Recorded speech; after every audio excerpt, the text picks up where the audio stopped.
Power star Puneeth Rajkumar ಬಗ್ಗೆ ಎಷ್ಟು ಹೇಳಿದರೂ ಕಡಿಮೆನೇ ಅನಿಸುತ್ತೆ. ಆದರೆ ಈ ಕಥೆಯನ್ನು ನೀವು ಒಮ್ಮೆ ಕೇಳಲೇಬೇಕು. ಯಾಕೆಂದರೆ ಪುನೀತ್ ರಾಜ್ಕುಮಾರ್ಗೆ ಸಹಾಯ ಮಾಡೋ ಮನೋಭಾವ ಎಷ್ಟಿತ್ತು ಅಂತ. ಅವರು ಮದ್ರಾಸ್ ಮನೇಲಿದ್ದಾಗ ವಾಚ್ಮ್ಯಾನ್ಗಳು ಕೂಡ ಅವ್ರ ಮನೇಲಿ ಇರ್ತಾ ಇದ್ರಂತೆ. ಜೊತೆಗೆ ಕಟ್ಮಂಡುನವರವರು ಎಲ್ಲರೂ ಕೂಡ ವಾಚ್ಮ್ಯಾನ್ಗಳು. ನಮ್ಮ ಮನೆಗೆ ಅವರೆಲ್ಲರೂ ಕೂಡ ಕೆಲಸಕ್ಕೆ ಸೇರಿದಾಗ ಅಪ್ಪುವಿಗೆ ಒಂದು 5-6 ವರ್ಷ ಆಗಿರ್ಬೋದು ಅಷ್ಟೇ. ಚಿಕನ್ ಅಂದರೆ ಅಪ್ಪುಗೆ ತುಂಬಾ ಇಷ್ಟವಂತೆ. ಅಲ್ಲೇ ಹಾಲಿವುಡ್ ಅಂತ ಒಂದು ಚಿಕ್ಕ ಹೋಟೆಲ್ ಇತ್ತಂತೆ. ನಾವೆಲ್ಲರೂ ಫ್ರೆಂಡ್ಸ್ಗಳು ಹೋಗಿ ಅಲ್ಲೇ ಟೀ ಕಾಫಿ ಕುಡಿತಾ ಇದ್ವಿ ಅಂತ ಶಿವಣ್ಣ ಭಾಳಷ್ಟು ಸರಿ ಹಂಚ್ಕೊಂಡಿದ್ದಾರೆ. ಅಮ್ಮ ಅಪ್ಪುವಿಗೆ ದೊಡ್ಡ ನೋಟನ್ನು ಕೊಡ್ತಾ ಇದ್ರಂತೆ ಏನಾದರೂ ತಿನ್ನಲಿಕ್ಕೆ. ಅವನೊಬ್ಬನೇ ಹೋಟೆಲ್ಗೆ ಹೋಗಿ ಚಿಕನ್ ತಿಂದು ಬರ್ತಾ ಇದ್ದಂತೆ. ಅವನಿಗೆ ಪಿ ಎಗಳ ಥರ ವಾಚ್ಮ್ಯಾನ್ಗಳು ಕೂಡ ಹೋಗ್ತಾ ಇದ್ರಂತೆ.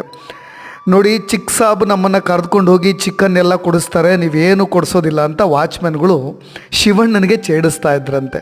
ನನಗೂ ಕೊಡ್ಸೋಕ್ಕೆ ಬರುತ್ತಪ್ಪ, ಟೈಮ್ ಬರಲಿ ನೋಡ್ಕೋತೀನಿ ಅಂತ ತಮಾಷೆ ಮಾಡ್ತಾ ಇದ್ರಂತೆ ಶಿವಣ್ಣ.